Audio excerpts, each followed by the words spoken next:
Hello student, स्वागत है आप सभी का स्टैंड अप क्लासेस पर। तो स्टूडेंट, आज की इस वीडियो में हम लोग बात करेंगे कोस्ट गार्ड का डीबी का जो आपका मैथ का जो पेपर है सेक्शन फर्स्ट, उसके बारे में हम लोग बात करेंगे। इसमें आपका जो ऑफिशियल पेपर है उसको हम लोग सॉल्व करेंगे और देखेंगे इसमें कैसे कैसे क्वेश्चन दिया गया है, जो कि आपका ये जो पेपर है आपका ऑफिशियल वेबसाइट पर पड़ा हुआ है। आप वहाँ जाकर डाउनलोड कर सकते हैं। आप जहाँ चाहें तो जाकर क्रोम में सर्च करके इसको डाउनलोड कर सकते हैं। यहाँ पर आपको मिल जाएगा आपका हर एक सब्जेक्ट का, जो भी आपका सब्जेक्ट है, रीजनिंग, इंग्लिश, हर एक सब्जेक्ट का आपका पेपर पड़ा हुआ है। वहाँ से मैं मैथ का पेपर आपको दिखाता हूँ जो सेक्शन फर्स्ट है। इसमें मैथ भी है, इसमें रीजनिंग भी है, इसमें सब है इसमें, ठीक है। तो इसमें आप सब मिलेगा, लेकिन मैं इसमें बस आपको मैथ का पेपर सॉल्व कराऊंगा और बताऊंगा कैसे इसमें क्वेश्चन दिए गए हैं, ठीक है। तो आप क्वेश्चन को देख सकते हैं और खुद जज कर सकते हैं कि किस लेवल का क्वेश्चन एग्जाम में आएंगे या किस लेवल के क्वेश्चन पूछे गए हैं प्रैक्टिस सेट पेपर में, ठीक है।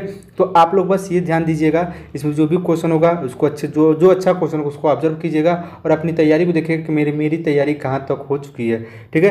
तो आप लोग अच्छे से इस क्वेश्चन को देखिएगा। अब हम लोग चलते हैं, क्लास को स्टार्ट करते हैं। सबसे पहले हम लोग पहला क्वेश्चन देखेंगे।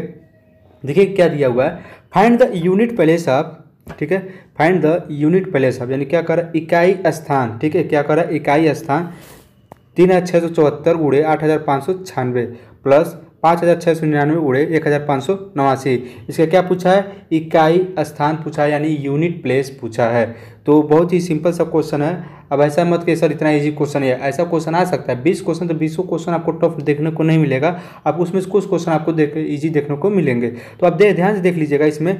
अब आपको क्या बताया, इसका यूनिट प्लेस बताना है आपको। यूनिट प्लेस कितना होगा इसका, देखिए लास्ट डिजिट को क्या कीजिए, मल्टीप्लाई कर दीजिए। 6 चौको 24, ठीक, प्लस 99 81, एक, यानी 4 प्लस 1 बराबर कितना हो गया, 5 हो गया। ये आपका क्या हो जाएगा, इकाई स्थान हो जाएगा इस संख्याओं का। तो ऑप्शन नंबर सी आपका क्या हो जाएगा, राइट आंसर हो जाएगा। अब सेकंड क्वेश्चन देखिएगा क्या दिया है, what will be the highest 3 digit number which when divided by 3, 7 and 21 leaves remainder 2। मैं थोड़ा इसको इंग्लिश हिंदी दोनों लैंग्वेज में आपको बताऊंगा। पेपर आपका ऑफिशियली इंग्लिश में आया है, लेकिन जो अभी आप एग्जाम देने जाएंगे वहाँ पर आपको पेपर दोनों लैंग्वेज में मिलेगा, हिंदी और इंग्लिश दोनों लैंग्वेज में आपको पेपर देखने को मिलेगा। ये आप चीज़ नोट कर लीजिएगा। आप लोग कमेंट में जाकर एक कमेंट मत कीजिएगा कि सर पेपर किस लैंग्वेज में आएगा। बहुत लोग कमेंट कर देते हैं सर पेपर किस लैंग्वेज में आएगा, ठीक है। तो मैं आपको बता देता हूँ कि आपको दोनों लैंग्वेज में आपको पेपर देखने को मिलेगा। बस आपका जो ये सैम्पल पेपर है ये आपका बस इंग्लिश लैंग्वेज में है। मैं आपको हिंदी बता रहा हूँ, आप लोग उसको चाहो तो अच्छे से समझ सकते हो, ठीक है। तो कह रहा है 3 अंकों की सबसे बड़ी संख्या बताइए, ठीक है। क्या कह रहा है, 3 अंकों की सबसे बड़ी संख्या बताइए जिसको डिवाइड करने पर 3 7 21 से डिवाइड करने पर शेषफल कितना बचे, 2 बचे, ठीक है। 3 अंकों की सबसे बड़ी संख्या बताइए जिसपे 3 7 और 21 को से डिवाइड करने पर वो संख्या रिमाइंडर कितना बचे, आपका 2 बचे, यानी शेषफल आपका 2 बचना चाहिए। 3 अंकों की सबसे बड़ी संख्या क्या होती है, 999, ठीक है। 999 आपकी क्या होती है, सबसे बड़ी संख्या, 3 अंकों की सबसे बड़ी संख्या होती है, ठीक है। इसमें क्या करना है आपको, जो 3 7 और 21 दिया है इससे क्या करना है, डिवाइड करना है। 3 7 और 21 का क्या कर लो, एलसीएम निकाल लो, यानी लॉसा निकाल लो। 3 7 21 का लॉसा कितना आ जाएगा, 21, ठीक है। 21 आ गया। अब देखो आपको क्या करना है, अब इसमें आप क्या करो, 21 से 999 में आपको क्या कर दो, डिवाइड कर दो, ठीक है। 21 से 999 में क्या कर दो, डिवाइड कर दो। तो आप अगर आप डिवाइड करेंगे तो इसका डिवाइड करने पर आपका एक बार 4 बार कीजिएगा, 21 को 84, ठीक। यहाँ पर आपका 15 बच गया, 9, फिर एक बार 7 से गुणा करके कर दीजिएगा, यहाँ हो जाएगा 47, यानी बचेगा आपका 12 आपका क्या हुआ, शेष बचा। अब देखिए 12 शेष बचा तो 999 में से आप क्या कर दो, 12 घटा दो, बचेगा आपका 987, आपका क्या हो जाएगा, बच जाएगा। अब देखो 987 क्या हो जाएगा, 21 से डिवाइड हो जाएगा, यानी 21 से पूरा कट जाएगा। ध्यान देने वाली बात क्या है कि 987 क्या है, 21 से कट जाएगा, यानी वो 3 से भी कट जाएगा, 7 से भी कट जाएगा, यानी कंप्लीटली ये डिवाइड हो जाएगा। अब हमको क्या क्वेश्चन में क्या बोला है, रिमाइंडर 2 चाहिए, यानी शेषफल हमको 2 आना चाहिए। तो 987 है, इसमें आप क्या कर दो, 2 ऐड कर दो, क्या हो जाएगा 989, यानी ऑप्शन नंबर डी आपका क्या हो जाएगा, राइट आंसर हो जाएगा, ठीक है। अब हम लोग चलते हैं क्वेश्चन नंबर 3 की तरफ। क्वेश्चन नंबर 3 देखिएगा क्या दिया हुआ है। जैसे दिया 2 persons A and B travelling towards each other from P and Q respectively which is 396 kilometre apart meet after 11 hours. Speed of A is 6 kilometre per hour more than B, यानी A की जो speed है वो B से कितनी है, 6 kilometre प्रति घंटे ज़्यादा है, ठीक है। तो ये क्या पूछा है, स्पीड बी का स्पीड पूछा है, बी का स्पीड कितना होगा। तो ध्यान से क्वेश्चन को समझिएगा क्या दिया हुआ है। जैसे क्वेश्चन ये दिया हुआ है कि ए और बी, ठीक है, किसी पॉइंट पी और क्यू से क्या करते हैं, एक दूसरे की तरफ क्या करते हैं, ट्रेवल करते हैं, यानी एक दूसरे की तरफ चलना स्टार्ट करते हैं, जो कि उनके बीच की जो दूरी है कितना दिया है, 396 किलोमीटर प्रति घंटा दिया है। और 11 घंटे बाद वो क्या होते हैं, मिलते हैं। 396 किलोमीटर चलने के बाद 11 घंटे के बाद वो मिलते हैं। Speed of A 6 kilometre per hour more than B, और जो ए की स्पीड है वो बी की स्पीड से कितनी है, 6 किलोमीटर प्रति घंटा ज़्यादा है। तो क्या पूछा है, स्पीड ऑफ बी यानी बी की गति क्या होगी, आपको ये बताना है। बहुत ही बढ़िया क्वेश्चन है, आपको इसी तरह के क्वेश्चन देखने को मिलेंगे आपके एग्जाम में, तो आप लोग क्वेश्चन को ध्यान से सॉल्व कीजिएगा। देखिएगा, जैसे मान लेते हैं बी की स्पीड कितनी है, x किलोमीटर प्रति आवर, ठीक है, x किलोमीटर प्रति घंटा, ये आपका मान लेते हैं बी की स्पीड हो गई। अब ए की स्पीड तब कितनी हो जाएगी, कितना है, 6 किलोमीटर प्रति घंटा, क्या है, बी से ज़्यादा है, तो ए की स्पीड कितनी हो गई, x plus 6 kilometre per our, ठीक है। अब यहाँ तक समझ में आया। जैसे मान लीजिए बोला है speed of A is 6 kilometre per hour more than B, यानी जो ए की स्पीड है वो बी से की स्पीड से कितना है, 6 किलोमीटर प्रति घंटा ज़्यादा है। तो हमने बी का स्पीड कितना मान लिया, x किलोमीटर प्रति घंटा मान लिया, तो ए की स्पीड कितना हो जाएगी, x प्लस 6 किलोमीटर प्रति घंटा। यहाँ तक चीज़ें समझ में आई। अब देखिए हम लोग निकालेंगे अपेक्षित चाल यानी रिलेटिव स्पीड। सबसे पहली बात इसमें देखिएगा, अगर आपका सेम डायरेक्शन हो, यानी इसी जिस डायरेक्शन में ए चल रहा है उसी डायरेक्शन में बी चलेगा, तब वहाँ पे जो अपेक्षित चाल निकालेंगे यानी रिलेटिव स्पीड जो निकालेंगे उसमें क्या कर देंगे, घटा देते हैं, यानी ठीक है ना, V B minus V A कर देते हैं। लेकिन अगर दोनों अपोजिट डायरेक्शन में है, यानी मान लीजिए ए इस डायरेक्शन में चल रहा है, अब बी आपका इस डायरेक्शन में चल रहा है, तो यहाँ पे अब रिलेटिव जो स्पीड होता है, जो अपेक्षित जो चाल होता है, उसमें हम लोग क्या करते हैं, आप ऐड कर देते हैं, यानी V B plus V A कर देते हैं, यानी जो दोनों गति होता है उसको ऐड कर देते हैं। इस केस में क्या है, इस क्वेश्चन में यहाँ पर जो ए और बी है वो एक दूसरे की तरफ यानी अपोजिट डायरेक्शन में चल रहे हैं, तो यानी इसमें क्या कर देंगे, दोनों रिलेटिव स्पीड को जोड़ देंगे, ठीक है। तो देखिए ए का कितना है, x प्लस 6, बी का कितना है, x, यानी 2x प्लस 6 किलोमीटर प्रति आवर, यानी जो रिलेटिव स्पीड हुई वो कितना हो गया, 2x plus 6 kilometre per our. ये आपके क्या हो गया,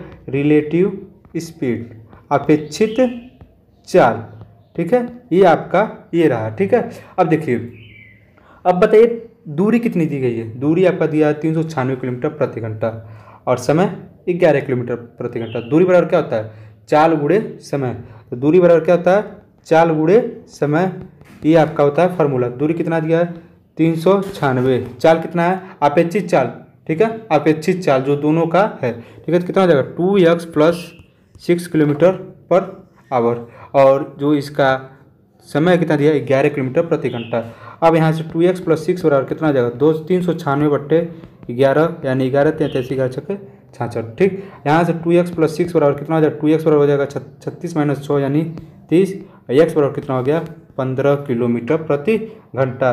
तो x बराबर आपका कितना हो गया, 15 किलोमीटर प्रति घंटा। तो जो x आप क्या माने थे, b की स्पीड माने थे, तो x बराबर b यानी बराबर कितना हो गया, 15 किलोमीटर प्रति घंटा, जो कि b की स्पीड होगी। ऑप्शन नंबर ए आपका क्या हो जाएगा, राइट आंसर हो जाएगा। यहीं पे a का स्पीड पूछ देता तो x प्लस 6 यानी 15 प्लस 6 21 आपका क्या हो जाएगा, a की स्पीड हो जाएगी। अब बढ़ते हैं क्वेश्चन नंबर 4 की तरफ।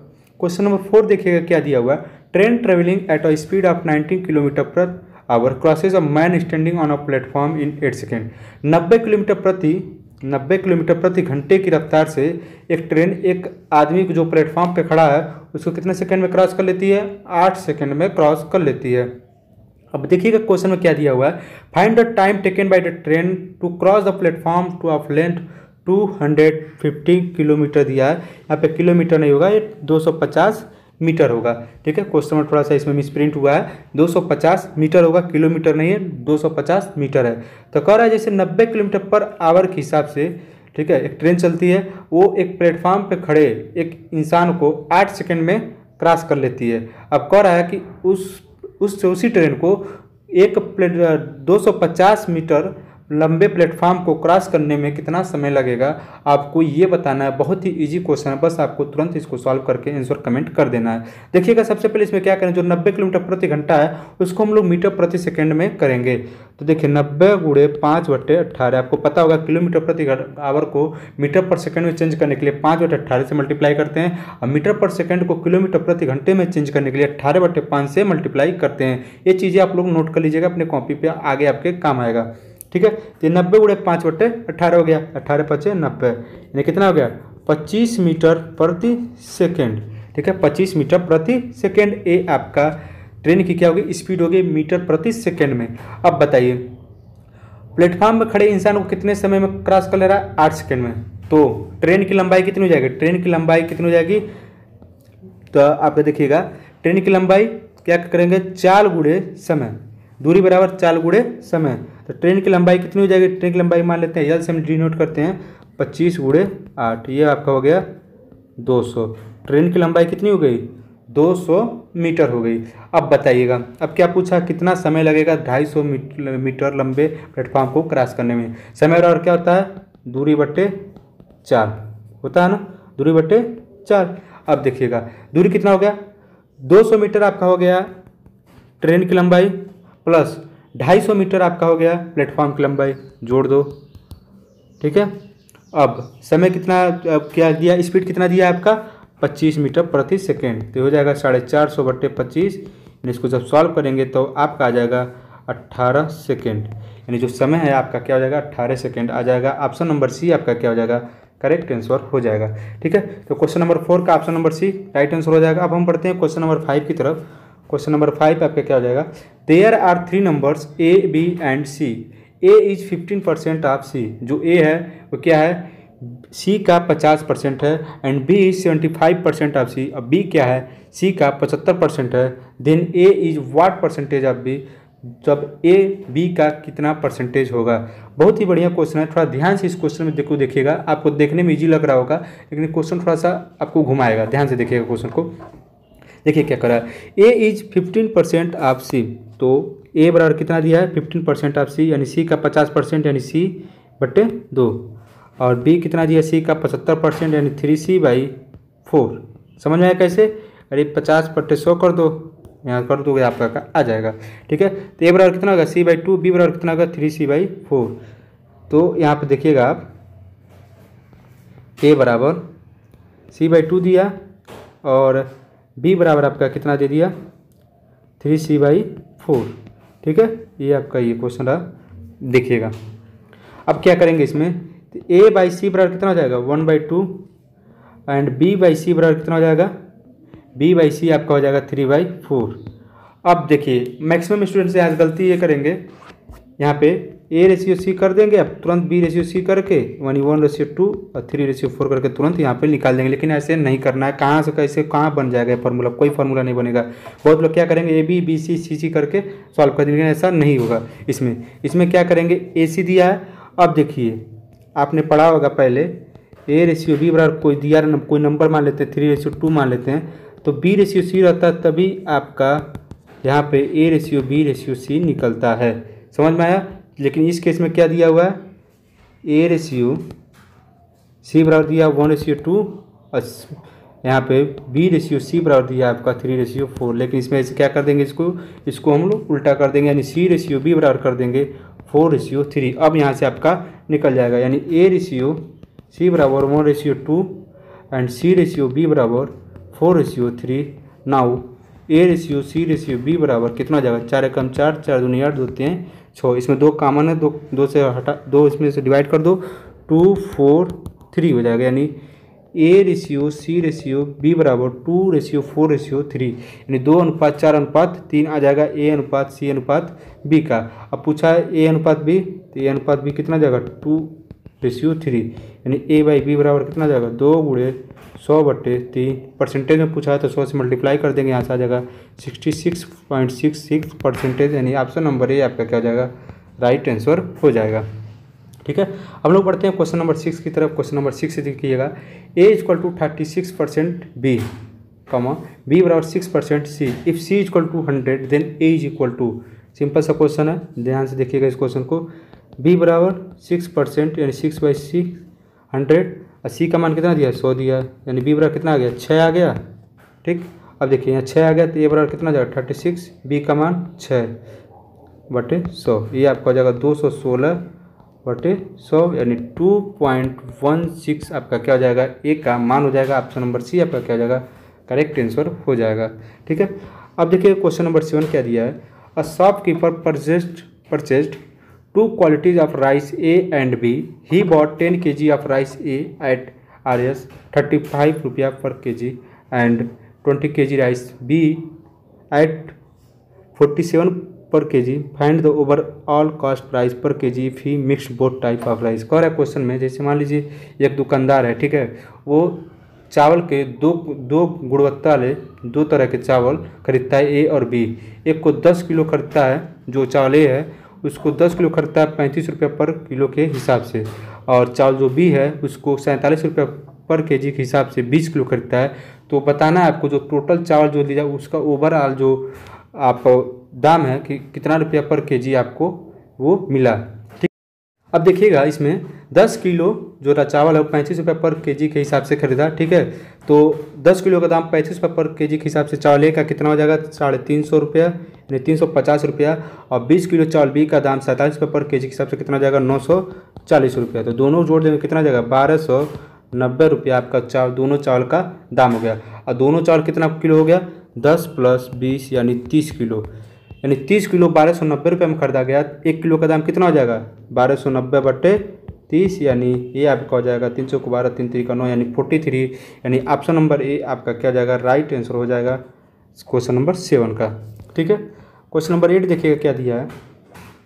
Sachin has a batting average of 99 in 18 innings. He was out of duck in his 18th innings.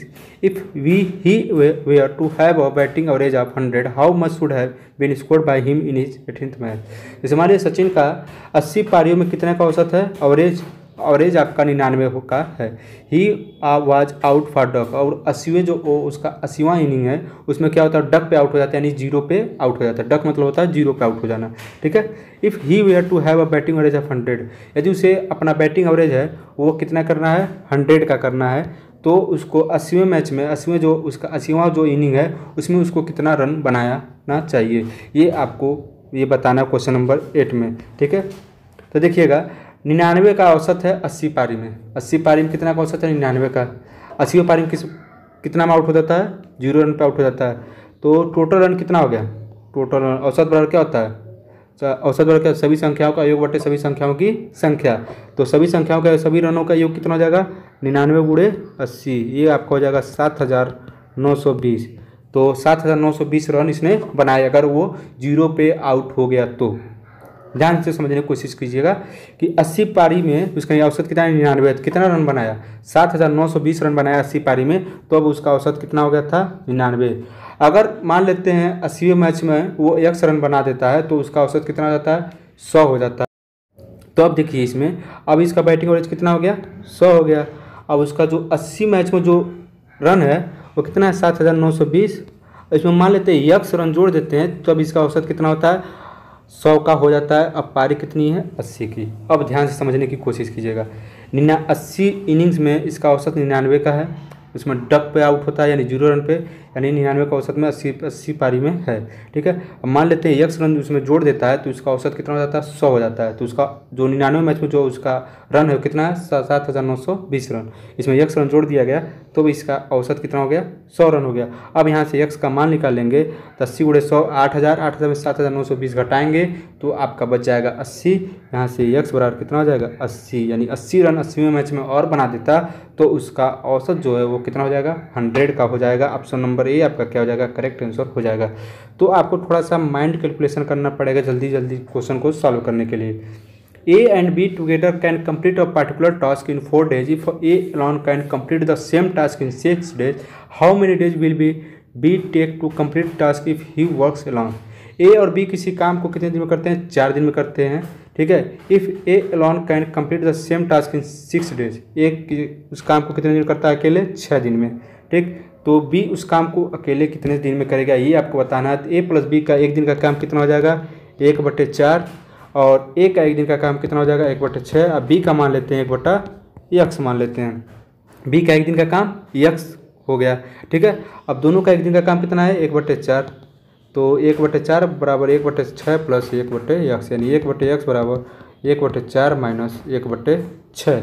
अब यहाँ से इसको जब सॉल्व करेंगे तो 1/x बराबर 1/12, यानी x बराबर 12, यानी बी उस काम को कितने दिन में सॉल्व करेगा 12 दिन में सॉल्व कर देगा उसको कंप्लीट कर देगा, यानी ऑप्शन नंबर सी आपका क्या हो जाएगा राइट आंसर हो जाएगा क्वेश्चन नंबर 9 का, ठीक है।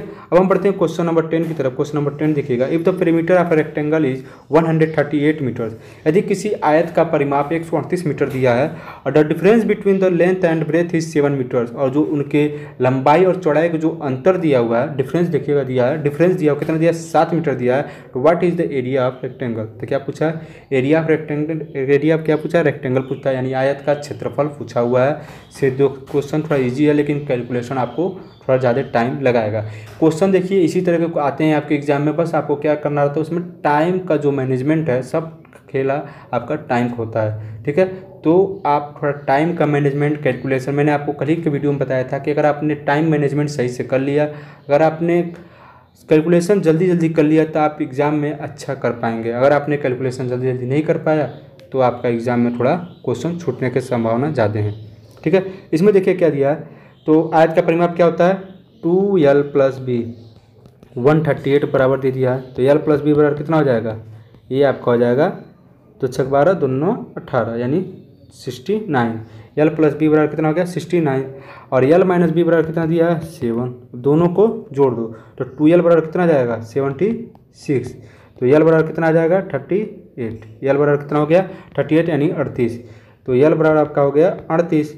अब देखिए l - b बराबर कितना दिया है 7 दिया था, तो यहाँ से b बराबर कितना हो जाएगा 31, l का मान 38 b का मान 31, तो आयत का क्षेत्रफल बराबर लंबाई गुणे चौड़ाई, यानी 38 × 31 यानी 1178 स्क्वायर मीटर्स आपका क्या हो जाएगा एरिया ऑफ रेक्टेंगल हो जाएगा। ऑप्शन नंबर डी आपका क्या हो जाएगा करेक्ट आंसर हो जाएगा, ठीक है। ऐसे आपको क्वेश्चन सॉल्व करने हैं। अब देखिए क्वेश्चन वही कह रहे हैं कितना समय लगाना चाहिए, मुश्किल से आपको 10 सेकंड लगना चाहिए अगर आप जल्दी जल्दी कैलकुलेशन करेंगे तो, ठीक है। इसमें देखिए क्या होगा, what will be the income place of question mark in the following question, 25% of 84 into 24% of 85, ठीक है।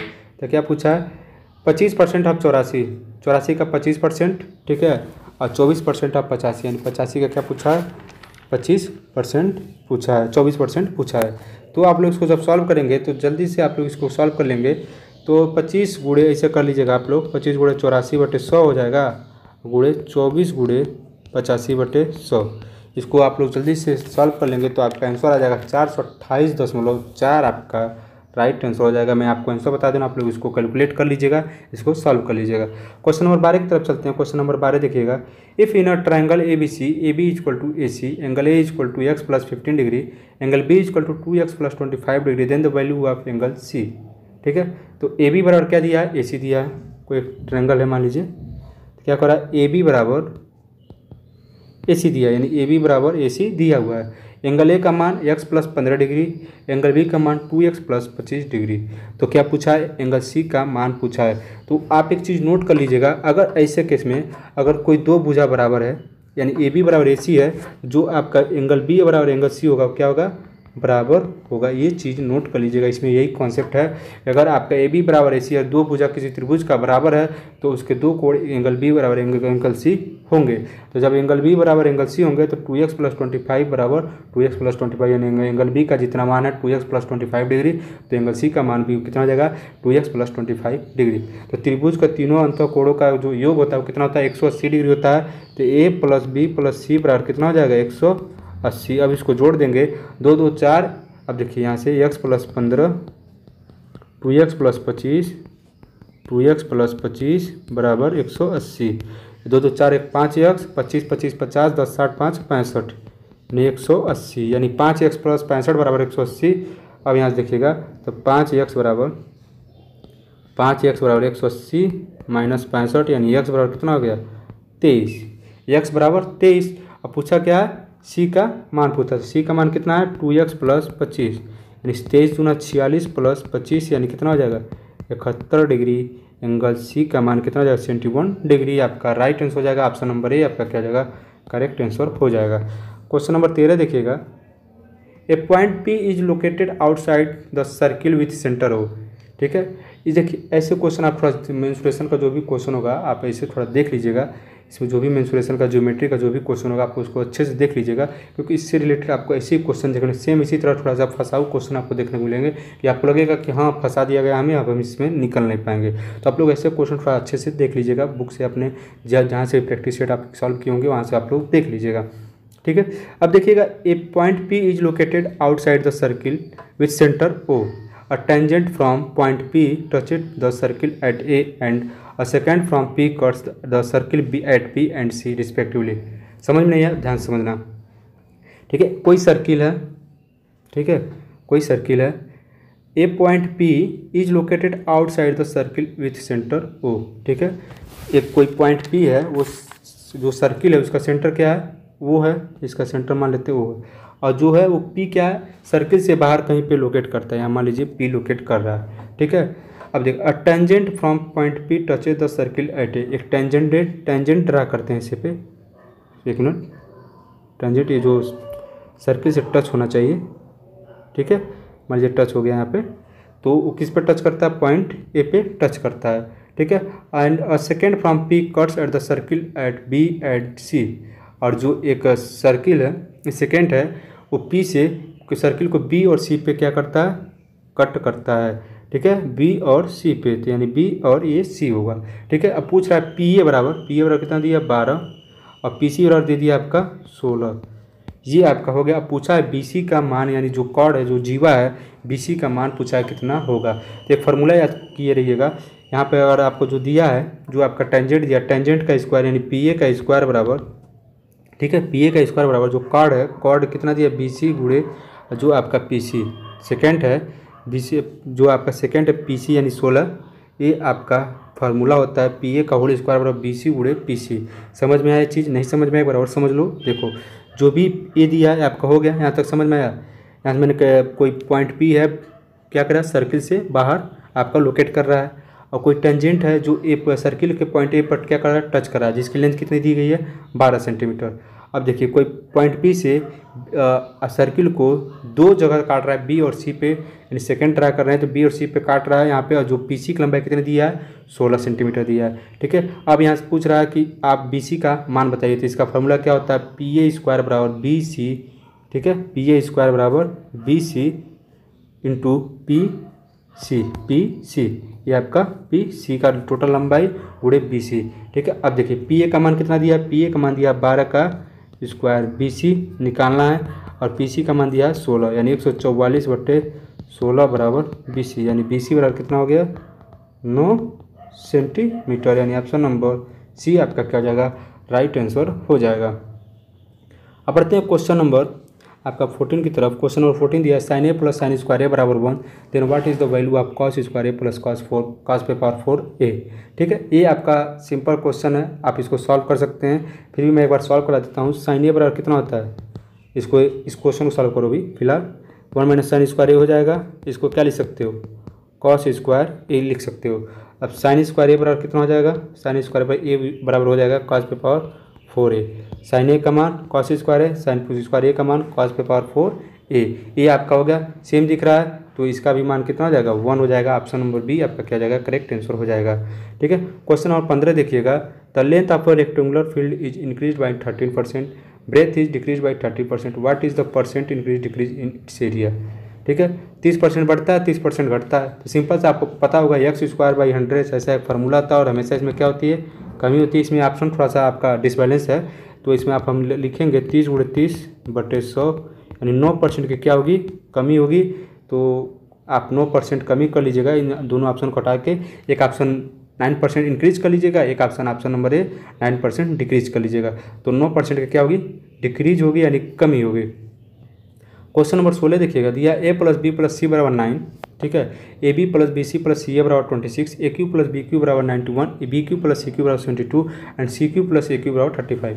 अब देखिए इतना लंबा क्वेश्चन जो है कि इससे हमको ज़्यादा समय नहीं लगेगा इस क्वेश्चन को सॉल्व करने में। बस हमको ध्यान देखना है कि कुछ क्या रहा है, what is the value of A B C, यानी ए बी सी का हमको मान निकालना है।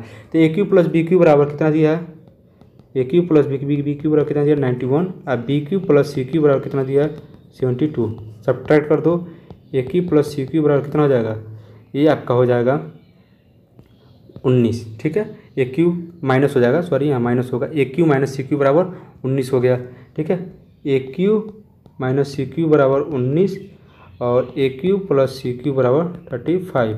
अब इसको जोड़ देंगे तो आपका कितना जाएगा 54, और यहाँ कितना जाएगा 2 ए क्यू, यानी ए क्यू बराबर कितना हो जाएगा 27, यानी ए का मान कितना हो गया आपका 3, ए का मान 3, ए का जब मान 3 हो गया।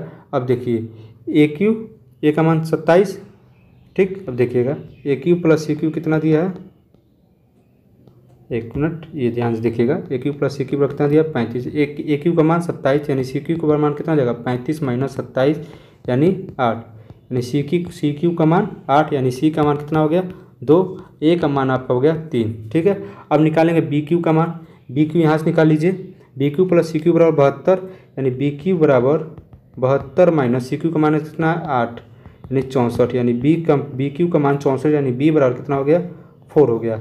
अब ए बी सी का मान पता चल गया, तो ए बी सी का मान कितना दिया 2 गुणे 4 गुणे 3, ये आपका 2 चौका 8 त्रिका 24, आपका क्या हो जाएगा राइट आंसर हो जाएगा, ऑप्शन नंबर बी आपका क्या जाएगा करेक्ट आंसर हो जाएगा।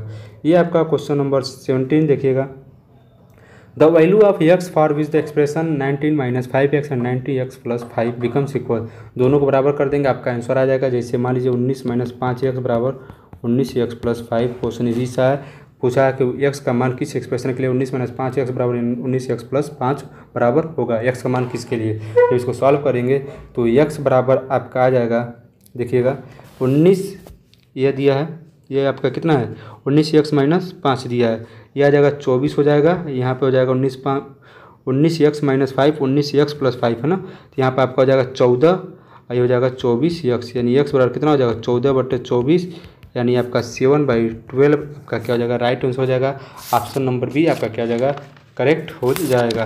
अब क्या रहा है क्वेश्चन नंबर 18, क्वेश्चन नंबर 18 क्या दिया, if x plus Y equal to 10, if x plus Y equal to कितना दिया है 10 दिया है, और x square plus Y square बराबर 68 दिया है, तो फाइंड क्या कर रहा है x y का मान कर रहा है निकालने के लिए, ठीक है। इतना चीज़ दिया हुआ है, तो x प्लस वाई का होल स्क्वायर बराबर लिख लेंगे हम लोग x square plus Y square plus 2xy। यहाँ से आप लोग यह फॉर्मूला आपको पता होगा, तो x प्लस वाई का होल स्क्वायर यानी 10 का स्क्वायर 100, x प्लस वाई का square x square plus Y square मान का दिया है 68 प्लस 2xy, यानी xy का मान निकालना है। 100 में से 68 घटेगा तो कितना बचेगा 32, तो 2xy बराबर कितना हो जाएगा 32, तो xy बराबर कितना हो जाएगा 16, यानी xy बराबर 16, यानी ऑप्शन नंबर डी आपका क्या हो जाएगा राइट आंसर हो जाएगा। क्वेश्चन नंबर 19 देखिएगा, इससे रिलेटेड आपको कम से कम 2 या 3 क्वेश्चन देखने को मिलेंगे, ठीक है। तो ये चीज़ें आप लोग अच्छे से इसका फॉर्मूला अच्छे से पढ़ लीजिएगा। कह रहा है मोड और मीन दिया गया है 7 और 8, तो मीडियन पूछ रहा है, तो इसका फॉर्मूला आप लोग लिख लीजिएगा, अपने कॉपी पर दिमाग में नोट कर लीजिएगा, इसको जरूर याद करके जाइएगा, ठीक है। देखिए क्या दिया है 3 मीडियन बराबर, फार्मूला मैं बता रहा हूँ, 3 मीडियन बराबर mode MODE mode plus 2 mean, ये आपका फार्मूला है, ये आप लोग नोट कर लीजिएगा। मीडियन पूछा है, मोड कितना दिया है 7 और मीन कितना दिया 8, 8 दूना 16, 16 और 7 कितना हो गया 23, अब 3 मीडियन बराबर कितना हो गया 23/3, यानी मीडियन बराबर कितना हो गया आपका 23/3 आपका क्या हो जाएगा मीडियन इसका हो जाएगा, यानी ऑप्शन नंबर सी आपका क्या हो जाएगा करेक्ट आंसर हो जाएगा। तो ये फार्मूला आप लोग जरूर नोट कर लीजिएगा अपने कॉपी में और अच्छे से इसको लर्न कर लीजिएगा, भूलिएगा नहीं, ठीक है। क्वेश्चन नंबर 20, ये आपका क्वेश्चन नंबर 20 है, if mean of a plus 3 a plus 6 a plus 9 and a plus 12 is 10 then a is equal to, mean पूछा है, जैसे हम लोग माध्यिका निकालते हैं, जैसे एवरेज निकालते हैं, उसी तरह से ये भी निकलता है। तो सबको ऐड कर लेंगे, सबको अगर ऐड करते हैं, ठीक है, सबको ऐड कर लेंगे हम यहाँ पे, अब बराबर 1 2 3 4 5, अलग अलग काउंट मत कीजिएगा, जो a प्लस 3 को टोटल 1 नंबर काउंट कीजिएगा, a प्लस 6 को टोटल 1 नंबर काउंट कीजिएगा। ये आपका 5 संख्या बराबर कितना दिया 10, 5 दाम 50, और इसको जब जोड़ेंगे तो 5a + 30 हो जाएगा, यानी ए बराबर आपका कितना हो जाएगा 4 हो जाएगा। तो क्वेश्चन नंबर 20 का ऑप्शन नंबर डी आपका क्या हो जाएगा राइट आंसर हो जाएगा। तो ये आपका डीबी का आपका मैथ का जो क्वेश्चन था, जो सैम्पल पेपर था, आपको मैंने उसको सॉल्व कराया, आपको बताया। अगर आपको जीडी का जो भी आपका 25 क्वेश्चन है मैथ का, अगर उसको भी सॉल्व कराना होगा तो आप लोग कमेंट कीजिएगा, उसके हिसाब से हम उसको भी सॉल्व करा देंगे कल परसों में। और आप लोग अच्छे से उस क्वेश्चन को भी देख लीजिएगा कैसे जीडी में क्वेश्चन मैथ के पूछे जाते हैं। ठीक है, तो स्टूडेंट आज के क्लास में बस इतना ही, मिलते हैं अगले क्लास में। तब तक के लिए जय हिंद, जय भारत। वीडियो को लाइक कर दीजिएगा, चैनल को सब्सक्राइब कर दीजिएगा। धन्यवाद।